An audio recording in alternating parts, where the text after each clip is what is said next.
Don Julio Okay. Hammond. Last chance for burning questions. Okay, I'm gonna ask you my burning question. Is that okay? Go for it. Who did you vote for? What if I didn't vote? I saw this when it was going viral and I didn't talk about it, so I'm actually really excited to talk about it now. Well. I honestly, I am not involved in politics. I'm not sitting here saying I voted. Okay. I'm not going to sit here and say I voted. I didn't vote.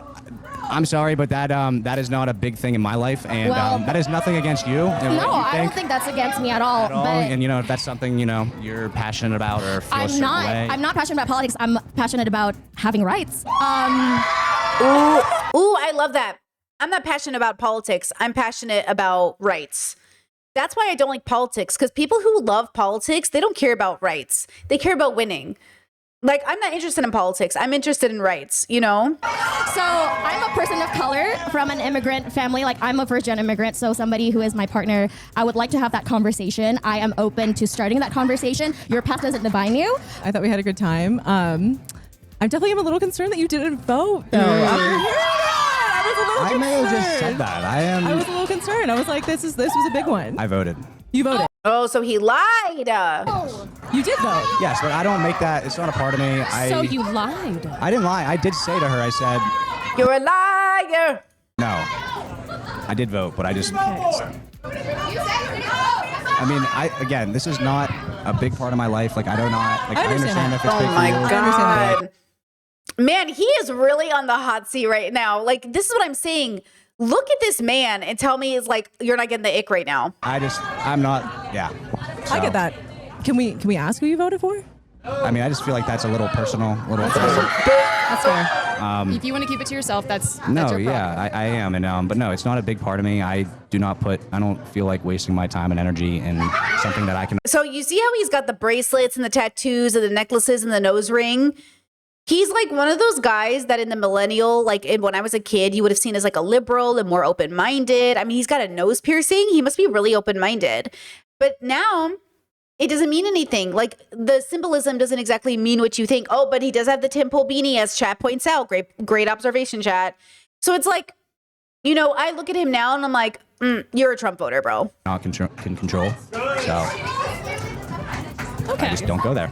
Date Night Pod is back again, showcasing how hard it has been for so many women to date in this climate. Tell me, what are some of those red flags? They have strong values. I'm Republican. Conservative, yeah. Conservative values, Christian values. Okay. Very important. Okay. Ooh, I love it. My favorite Pop the Balloon episodes, and I know Pop the Balloon is the originator. There's a lot of copycats now. My favorite feeling is when the guy says something and all the women pop the balloon at the same time because they're on the side of progressivism. Obviously, it happens in the reverse where the men will hear the woman say something progressive and they'll all pop their balloon. But it does feel so good. We did have some broken hearts, so let's go right down. And My guy, what you're saying here is you want control of a woman, not to be their partner in life. Trust me, there is a lot more here. Dating in Denver update, my date last night. It was an incredible date until the very end when he told me that he voted for Donald Trump in the latest election, but not the first two. I was like, I'm so sorry. That's even worse. You went from Clinton to Biden to Trump? How? I've never heard of anyone doing that. One, two. But then we got in like a really heated political debate, and it was like actually kind of hot. He was really smart.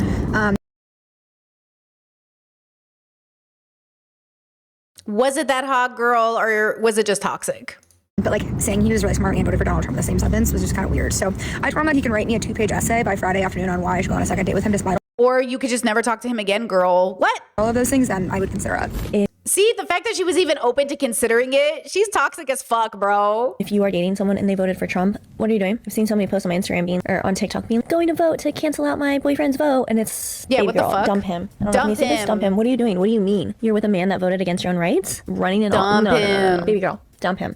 Okay, so that is a first date question. What are we talking about? You're in a relationship with a man that loves Trump. That's weird. That's suspicious. No. A straight white dude that likes Trump but is only into liberal women is a lot like being in the closet, because it's like they're gonna ask you about it eventually, and you have to say what we all say, which is yeah, I don't really follow politics, but like there's levels to this, man. You gotta be discreet. You gotta be.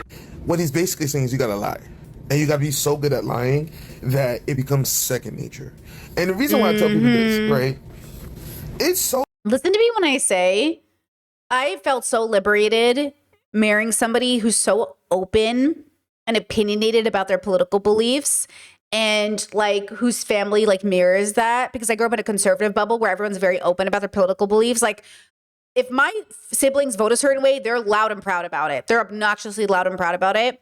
But same with me and my like partner and my like my mother-in-law and father-in-law, like we're very loud and proud about like, like, and that's the thing, you know, but that's the problem with like, I don't want to be around people that aren't loud and proud about their beliefs. Be loud and proud about it, bro. What do you think? I don't trust you. You know what I mean? So, you know, I want to know what you think. Yeah, it's about values. It's not about politics. It's about values. Exactly. Like, be loud and proud about your values so I know where you stand and I know to what standard I should expect from you. And that's why when you go back on that standard, I can say, so when girls sit there and they go, like, there is nothing worse to me than when I meet a girly who's a liberal, dating a liberal man who says, like, he's so good and he treats me so well. And I'm like, isn't this like his third marriage? And did he cheat on his last partner? And they're like, yeah, but like, it was really complicated. I was like, isn't he literally near 40? Isn't he literally almost 40? And it's like, yeah, but like he was really going through it. It's like, what are we talking about here? Like, what are we even talking about? Like, your values are represented, like they are like who you date, who you're around to some extent. To some extent, some of us have very complicated relationships with people we've grown up with / our siblings. But generally, yeah, like who you're dating. You know, again, if you say like you're an ally to the gay community, but your partner is homophobic, like how much of an ally could you be really? Because you might have gay kids. And then what are those gay kids going to do growing up with a father who hates them? What are we talking about here? So easy to go online and look up people's voting history and knowing exactly their political position. It's so easy to do that. But also as well as this, right? People's actions and beliefs. Any man, any heterosexual straight white man that says that I don't really follow politics, that alone should tell you everything you need to know. Because a man that does not have a decision or does not have a stance is a man that can be washed away or can be converted to any direction. Take this in reference to that very first video we saw. Yesterday, one of my worst fears came true. I went on a date with a MAGA. And if you know me or been following me, you know this is this is equivalent to hell. In the past, I've dated all over the political spectrum, but that was the past. In the present day, you know, MAGA, you're a whole different, you're a different entity. Let me be clear. For the record, it was never okay, even in 2016, and I never would have dated somebody in 2016 who voted for Trump. I was so aggressive during that election season. My friends and I were so involved during that election season. There was no way in hell any of us would have tolerated a Trump voter. Okay? Absolutely not. Nice, okay, but what gave it away was when I said, what's going on in the country right now is crazy, right? And he's like, huh? I quickly realized this isn't going to work, so I pulled the whole. My dad was Democratic chairman of Illinois, and I can tell he was holding his MAGA back, you know, because he was like, but Obama deported more people. He was doing the go-to MAGA lines, but Obama deported more people. Why is it different? Because he did it legally. He did it legally. I think he realized that I'm not the one to argue with, you know, because I know my MAGAs just need a girl who is quiet, doesn't. Hold on. MAGA lines, but Obama deported more people. Why is it different? Because he did it legally. He did it legally. I think he.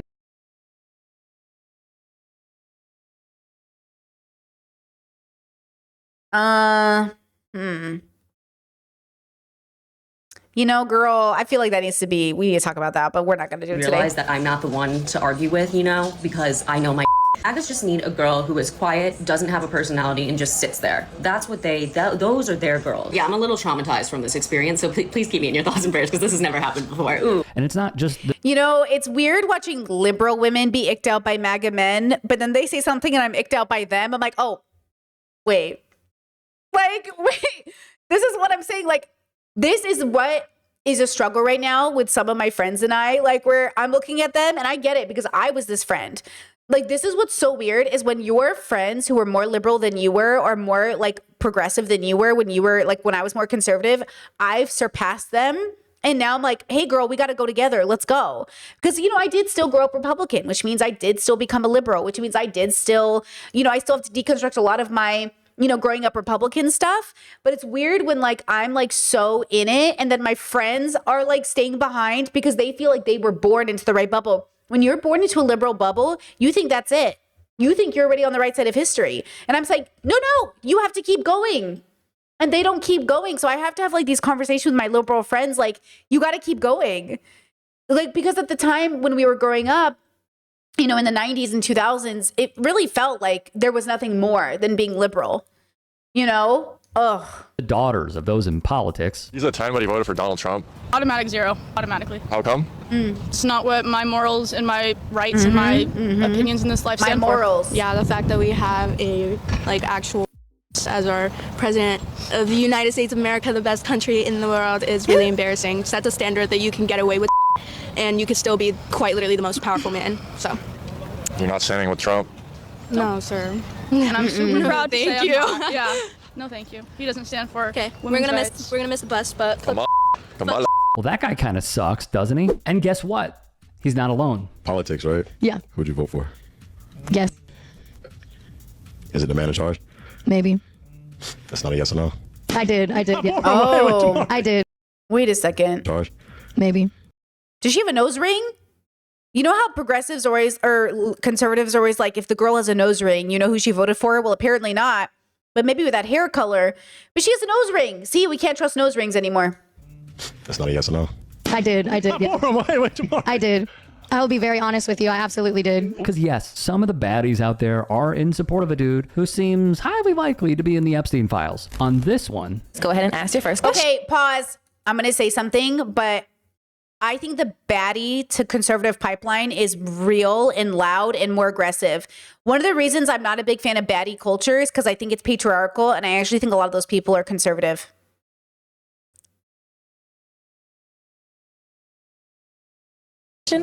Okay, who did you vote for? I voted for Kamala. Thank God. That is a great answer. dude mispronounced Harris's name. That needs further examination, in my opinion. And in case you missed it, Can I ask you who you voted for? That's a tough question. Oh. Oof. Look at all of these lovely people. Mm-hmm. Oof. I'm scared. Is that going to be the out for me? Uh-huh. Yeah, okay. Yeah. Well, that's going to be it. I mean, look at him, bro. We know who he voted for. I mean, look at him. You know what I mean? Nobody I've ever dated in my whole life ever looked like this. Nobody. Not one single person I've ever dated ever in my life has ever looked like this. Like, if a man looks like this, I don't even notice him. He's invisible to me. I don't even notice him, girl. You will not, I have never been caught dead with a man who looks like this. All right. And that's all she wrote. Give it up for Matt, everybody. Thanks for shooting your shot, buddy. Good luck. Great hair. Discord said it depends on which nose ring, LOL. Wow. It really maybe it does. Honestly though. Like you know what the craziest piercing tattoo aesthetic ended up being MAGA was like rockers. Men with big beards and plugs and nose rings ended up voting MAGA. It really does depend on the piercing. by the way, Date Night Pod is a show you should absolutely follow on TikTok and subscribe to on YouTube because they are dropping gems. Chad said, why are so many MAGAs embarrassed to admit they voted for Trump these days? Okay, so actually, can we be real about it? Do you know what it is? I think it's that they want to be liked. And they don't want to be rejected for who they voted for. They want to believe that who they voted for shouldn't be enough to be rejected. And they want to believe that, like, they're more than that. You know what I mean? Like, people want to be liked. They want to be found attractive. They want to be the friend you vouch for. You know what I mean? They want to believe that, like, they're good people because, like, people do think they're good people. Like, you know what I mean? So I think they don't want to be rejected. Like, they're on a dating game. They'd like to believe they're a catch. And then it's like they're embarrassed because they are like, you know, they're not, they know the crowd they're in as well. They know it's not a MAGA crowd. So then they're like, well, I already know this is going to get me rejected, you know? So I think that's what it is. I think it's like they're the most base, like in the most basic way, like very reductive, basic way. They just want to be liked. Gems like crazy. Final questions. This is your opportunity. Oh my God. One of those comments says both are libs. Which is funny because I think they'd be more attractive if they would just own it. Not literally, but I think so. I think like, because look, what MAGA woman is going to see that and not be turned off as well? Because what if there's a MAGA girl in the crowd and then she sees them being a baby about admitting they voted for Trump? She's going to find him less attractive. So now you're being rejected by two populations of girls, one of which would have been open to dating you. White? I saw libs. Oh, liberal? Oh, Yeah. Are we going to go in the voting content? Maybe. Are you liberal? I don't think we should talk about this. I actually got in the car. Yeah, send I it. will tell you, Send it. I didn't vote for what's going on in our country right now. Oh, okay. All right. She's conservative. Well, I like guns and I hunt. Hey, And I heard you cook your hunted animals for your dog's dinner. you're going to enjoy that very much. Trust me. I'm Yeah. going to enjoy that. How about You're this? so bossy. Some of my hunting goes to summer sausage, and it makes great cheese boards. So That's what you're going to do with our last final minute? maybe, I Tell don't me know. about what you're doing with your hunting kill? Okay. Okay. That's kind of important. I don't know. Before Eric makes his The flirting is bad, bro. final selection, he's going to walk us through how he think each date went. Lisa, you are very powerful. I can feel it. And not in a bad way. I like the confidence. It's good. So everything about that was very attractive. All right, are you ready? Do you think you have a choice? I think so. I think it's the time, right? Yeah. All right, can we get a little drum roll, crowd? Oh, you said she's not conservative? I thought she was conservative because she said, I did not vote for what's happening in this country right now. Because a lot of conservatives who voted for Trump keep pulling that card. Like, I voted for him, but I didn't vote for this. You know what I mean? This isn't what I voted for. So that's what I thought she was doing. That's why I thought she was conservative. All right, who's your decision? You know, I think we can work through some stuff, but I would love to take Lisa on the second date. All right, guys, give it up for Kenna. Oh, by the way, our runner-up. Well, first of all, Lisa, do you consent to a second date? Do I have a last question that I can ask? Sure. Okay, plot twist. Let's go for it. It's like bonus rounds. Who did you vote for? Okay, let's see. Okay. I voted for the Trump. Okay, so she isn't a Trump voter. That's okay. So, okay, you're right. She's not a Trump voter. But I interpreted it wrong. But he voted for Trump. But with that comes a lot of things, like a cabinet that has. A cabinet? I can't. Oh, heart is broken. I enjoyed my evening with you, but I have to stick to my morals and my principles. Amen, girl. Rejection. The crowd has turned into Jerry Springer up in here. This is hilarious. See how politics gets people going, though? It's kind of fun in a sense. Like, it makes you feel like, oh, we're definitely like in it.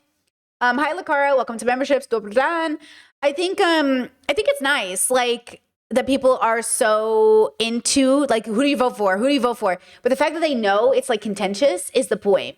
Right? It's like, that's, you know, and that's why I think say it with your full chest who you voted for. Fight. All right. Well, Lisa, thank you so much. So Listen, everyone's got to stick to what they believe in. Well, now here's the thing. This guy, he is physically attractive. He's like in pretty good shape. He checks all the things. A lot of women would love to date him, right? But it's the walking around eggshells of him not admitting who he voted for. I just can't imagine any conservative woman's going to find this attractive. Like, I just can't imagine any of the women, not that I know any, who voted for Trump. You know, I don't know any woman outside of my family who voted for Trump. Like, if they would find this attractive. Like, it's too bad, too, in a sense. Like, for his own win. And actually, Chet said it. This is why the male's loneliness epidemic isn't just about, like, loneliness. I don't know who said it, but that's exactly it. Like, bro, you're lonely because you can't own yourself. Like, you're not, like, women, there are women who would have picked you had you been confident. And I'm not even saying that's good. I'm just saying, like, see how you got rejected? Like, and again, it's like, yeah, like, how did he think it was going to be attractive for him to be like, oh, well, the cabinet. Like, there's people in the cabinet. You know, what people? Who? You know what I mean? Now let's be clear, awful, and I mean awful exchange on dude's part. There is a breakthrough, however, and it is the mayor-elect of New York City. A new analysis by the Center for Information and Research on Civic Learning and Engagement at the Jonathan M. Tisch College of Civic Life highlights young people's impact on the mayoral race, wrote Robin Smyton for Tufts.edu. Nearly 1 in 5 youth voted in the 2025 New York City mayoral race. High level of youth participation in a municipal election. Yeah, Chad said it's a weakness of character. Your own opinions, your own values, be confident in yourself. Yeah, like nobody likes a weakness of character. 78% of those young voters supported Zoran Mamdani. A nice reminder as well is this. The renewed energy among young voters comes after they briefly warmed to Donald Trump during the 2024 election. According to AP Votecast, voters age 18 to 29 backed Harris over Trump 51% to 47 in 24. Trump made huge headways among young men. In 2024, 53% of men aged 18 to 44 backed him. In New York City, Mamdani achieved the night's strongest showing among young male voters, securing 68 90% of their support. Christina Greer, an associate political science professor at Fordham, would tell ABC he awakened something in them, as in Mamdani, that goes for the new voters and young voters, where they thought that they had to accept the status quo of politics as usual and things that are coming out of DC and the corruption that we've had. And they realized that they actually don't have to look that way. A tremendous win for a tremendous candidate. The 34-year-old Democratic Socialist would go on to capture 78% of voters under 30 and 66% of those voters 30 to 44, according to ABC News exit polls. Among voters 45 to 64, Cuomo would edge out Mamdani 53 to 47%. Majority of voters 65 and older obviously voted for Andrew Cuomo, which goes to show you having leftist politics is actually really attractive. It is. Caring about other people, thinking about taxing billionaires, being a person who advocates for human rights. I mean, look, I'm just going to rant here for a second. All right. Think about this for just one moment. Okay. Think about this for one moment. All we hear about from the right, and specifically dudes, is that, oh, they're the bros. They're the bros. Nah, we have bros here too. We have dudes who love watching football, love drinking beer, love drinking whiskey, and also think that women are equal. Shocking thought. You know, we are also the kind of dudes that realize that the Chicago Bulls are off to the start that they have. Sorry to get hyper local, but I also think childcare should be free. Yes. Or at least affordable. Well, look, if conservatives are also struggling with childcare and groceries and health insurance, then it's going to be really weird to be across the table from a man who's like, being a stay-at-home mom's like easy, bro. Like, none of the men in my family would ever say that being a stay-at-home mom is easy. Like, I've never heard my dad ever say that. I've never heard my brothers ever say that. Like, I have never, ever heard that, you know? And so, like, imagine you're growing up in a bubble. And I've seen the TikToks of people saying, like, bro, I stayed home with my kids today. It's easy as fuck, bro. Being a stay-at-home parent is easy. Because, like, again, doing it for a day is not the same thing. You're babysitting. Like, it's not the same thing as running the household. And that's why I say, like, even for if you're even a woman who's fallen into liberalism and you think like being a stay-at-home mom is like easy, there's like again, it's being a stay-at-home parent who's actually doing your job in a full way is still labor and it's still valuable and it still takes many hours. I've even heard people say like being a stay-at-home partner after the kids go to school is not the same thing. Yes, there is a change, but it's not really that much easier if you're actually involved in the school system, if you're volunteering. Like, my mom volunteered. She was at the school. She was one of the moms or the adults who would like be present, knew the teachers, was there for events. Like, you know what I mean? Like volunteered, at least for the younger boys. You know what I mean? Not me, not my high school experience, but my brother's experience. They got a parent who was active in the school. So, you know, that's like, it takes time to do all of those things. You know, you're out of the house for 3-4 hours a day just doing that. Then you're doing all the grocery shopping and then the cooking and then the house is clean and then you're doing laundry and you know what I mean? Like that shit goes by. Like there's so much to do every day. And so again, if we want to live in a quality of life kind of situation, then, you know, I always joke with my partner, like if our house was the standard of clean I would want it to be every day, it would be a full-time job doing it. Like our houses don't look like model homes because it's lived in. And if we were to actually like keep it to the standard of clean I would want, it would have to be lickable. And like no one's home is lickable, you know? Indiana lives here. Like I have a cat who lives here and I will sweep and mop everything and within 2.5 seconds, it's dusty again. And I'm like, Jesus Christ. Like when you have dogs or pets or kids or active households, like it is really hard to make your house look lickable, you know? And it's just like, it's one of those things that like, I think we feel bad about ourselves because we see these beautiful homes and we think, why does my house look like that? Because your house is probably being lived in. You know what I mean? Like you're probably like, you know, existing in a space with like living creatures and it's just going to show, you know?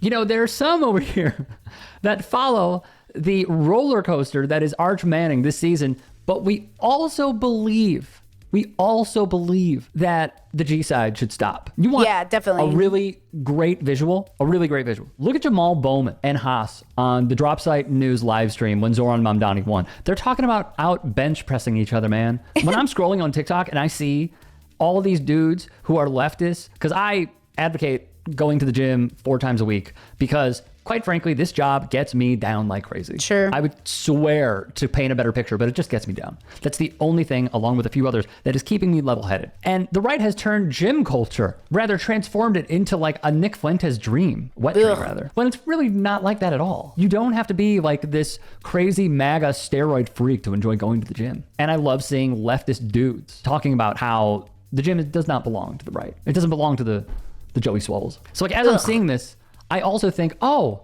you know who could really benefit from all these numbers? Democrats and the DNC. But they won't. And they don't care. They showed you. They actually spent money to defeat Zoran Mamdani and they lost. So I am telling you, and I've been reposting some candidates as well. There is a socialist that is running in Wisconsin.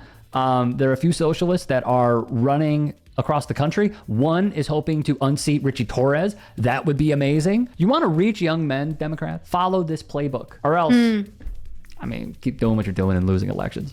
Hey, I appreciate you watching. Yeah, that's interesting. I've never watched this channel before, but I really liked that video. I'll go ahead and link it in the chat. Yeah, I think there are a lot of people who happen to be men in the world that are genuinely like really well-intentioned and they're sweet people and they have good values and good morals and stuff like that. I do think that they are not struggling to find partnership or women or status in society. I think a lot of them are doing probably pretty fine. I think like until conservatives recognize that the people that are struggling are conservative, there's going to be a disconnect. Like progressive men are not struggling with a loneliness epidemic in the same way. They're struggling with economic, struggle like the rest of us and like grocery prices and maybe, recontextualizing their purpose of even dating in the first place. But I don't think they're really struggling in a real way. And I think a lot of girls are in heterosexual relationships settling for a lot of these liberally men who are liberal enough. Like I can tell you how many of my girlfriends, I just see them, they really haven't deconstructed. And, you can't rush the process, but they're willing to settle for these guys that are just liberal enough. And yet they're just like, man, this isn't what I want though. And I'm like, you gotta recontextualize even the conversation around dating in the first place. Like you have to say, what is my purpose of dating? Because until you realize it, you're not like, it's okay. It's one thing to admit out loud that you're just lonely and you want a warm body next to you that you like and you're comfortable with. Fair. It's another thing to, live in a world where you're trapped in sort of, here's what I see happens. We got liberal to progressive women on a spectrum who are dating liberal to progressive men on a spectrum, who they're settling for, who they're not even dating. Let's say they're like friends with benefits or lovers, but they live in a bubble where they can't openly call them lovers. So they call them boyfriends, or they tell people like, oh, why are you hanging around with this guy so much? Or like, what are you doing with them? You can't just tell regular people they're your lover. You have to create a narrative. And then you say, oh, it's my boyfriend, which even if it isn't, creates an energy to your dynamic that psychologically impacts the way you're socializing with this person, which is why I think a lot of people who try to have friends with benefits, it doesn't work, because you can't just have friends with benefits in the bedroom. It also has to be in public. Because we are social creatures. If you're hanging around a person all the time, people will just assume you're dating. Even if you're just friends, even if you're just lovers, even if, whatever. Heck, when I used to walk around with my brothers all the time, people were like, oh, is that your boyfriend? I'm like, that is my little brother. And they're like, oh, and I was like, that's my literal kid brother. And they're like, oh my God, I thought he was like your boyfriend. I was like, ooh, okay. It's like they just see the dynamic and that's what people think. And that's what we need to deconstruct. And that's why I always loved living in more progressive places, because me just walking around with a person wasn't automatically assumed to be a romantic partner. They just didn't assume it. Like when I lived in Seattle, people, they just asked like, oh, who is that? They didn't assume. You know what I mean? Like, oh, is that your boyfriend? Because it could have been anybody. But I think when you're living in a bubble that's a little bit more conservative, even if you're not, you don't even know how to go to the store with somebody. You don't even know how to socialize with somebody. You don't even know like how to introduce them to your friends or family. And then eventually that creates a scenario where like, do I want to settle for this guy? I mean, I'm comfortable with him. Do I want to be with this person? I mean, he makes me happy. I mean, are there issues? Sure, but why not? Same thing with girls who date guys that like, maybe, they're not the most progressive, but they really feel safe with them. That's the other part of this that I think people need to talk about. Conservative men who make women feel safe, that's kind of like I'm the protector thing, right? It's a really good tool. Same with more liberal men who make women feel safe, especially women who are like broken. They'll say like broken, non-judgmental broken, usually unhealed. Women will say like, I just feel so ugly and unwanted, and he just makes me feel so wanted, and he makes me feel like my past doesn't matter. You'll have women I know who've been sexually assaulted, and they'll say like, he's the first man who doesn't make me feel judged for it, but he's like the worst man in the world. I'm like, I'm glad he doesn't make you feel judged for this thing that happened to you, but he's still a bad person. And like, how do you explain to somebody who's never even had, you know what I'm saying? Like, how do you even take that away from them when they're, you know what I mean? So like, these are very complicated dynamics that come into play here about why people pick who they pick. You know, oh, I've never felt seen by this person before. This guy who like XYZ. And that's why I try to be as compassionate as I can to why even women fall into these traps of dating men that aren't good for them, because I see why they do it. I just think it's interesting that women tend to end up with these men, and the dynamic structure then is that the women are vulnerable in bad relationships, which is what's scary, right? Versus the men who are experiencing a loneliness epidemic, it's like a solitary, singular experience in which they blame a group of women for their inability to even bond. It's weird that women will have bad relationship after bad relationship and still believe in men, and men will never have a girlfriend and just like write all women off. It's very interesting. I'm stereotyping so hard right now, but like, it's a huge generalization, but it feels like, you know, Ches said trauma bonding is strong, but that wasn't trauma bonding, right? Like what I'm explaining is not trauma bonding, because trauma bonding is a shared trauma experience in which you go through it together. These women are not trauma bonding. These women are settling. Okay. Like that's the difference. And that's very important because it's not trauma bonding. You know, and that's what's even scarier is like, you didn't even go through something with this person. This person is just the first person to be nice to you, right? It's just the first person to be nice to you. And that's it. That's all they require, which is why these men manipulate their way into women's lives by just being nice. Very basic niceness is enough for some people. And I get it, you know, I absolutely get it, right? Let's see. Anything else on this topic? I'm not sure if I missed any comments here.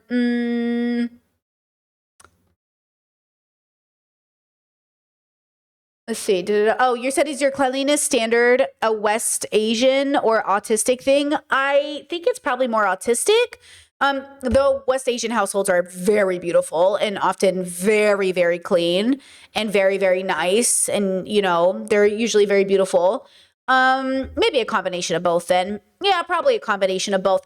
I would say by standard of living and cleanliness. Yeah, because like, well, maybe it's both actually, now that I say that out loud, because I'm obviously impacted by that. It has to be. So maybe a little bit of both, but I do get mentally overwhelmed. I know my spoons deplete when I'm in a dirty space. Like it takes a spoon for me to recognize that my space is dirty or messy. And I just like, when I don't have to deal with it, you know what I mean? It feels really good, right? You said, I disagree with that. Brittany, trauma bonding is a psychological attachment that forms between a person and someone who repeatedly hurts them, but also intimately shows care, affection, and relief. Okay, you're having a different conversation than me. The scenario I described was nothing even close to that, right? You said the bond is strengthened, not despite the harm, but because of the cycle of abuse and a reward. Okay, I'm not a psychologist or a therapist, but from my understanding of that word, what I am describing is not anything like that word, right? So unless you're a psychologist or therapist, and even if you were, I would not use that word with the scenario I was describing. So I don't know what you're talking about, but what I'm talking about has nothing to do with that. And not the word trauma. It has nothing to do with the word trauma bonding. And it has nothing to do with being repeatedly hurt by that partner, right? Like, that's what I'm saying. These women are not with people who repeatedly hurt them. I'm describing women who are dating men who are the first men who are nice to them, even if they're not good men. They're not men who hurt them. They're men who are not good men, which is different. You can date a man who's not a good man who doesn't also technically hurt you, right? So that's what I'm talking about. Like, I'm not talking about women who are in abusive relationships. I'm talking about women who date men that aren't the most moral or good, and they settle for those men who who then are the nicest people to them, right? Okay, you said then I completely misunderstood. Okay, all fair, all fair. Yeah. I'm talking about a very specific kind of girly because, just because you're dating a guy who's not the greatest doesn't mean he's abusive. You know what I mean? It just means like he's the nicest out of all the options, but he doesn't even align with you in terms of values. But it's like, he's nice. It's settling. I'm talking about settling. When you settle for a guy who's not the greatest, but he's better than what you think is out there. It's like, and I do think that can lead to abuse, but mostly what it leads to is divorce. Because people grow apart, they get bored, they're not feeling seen, there's no connection, there's no intimacy, right? So there's something to that, But yeah, this is not a therapy channel, so I could never even know, right? Like this is a philosophy channel, you know what I mean?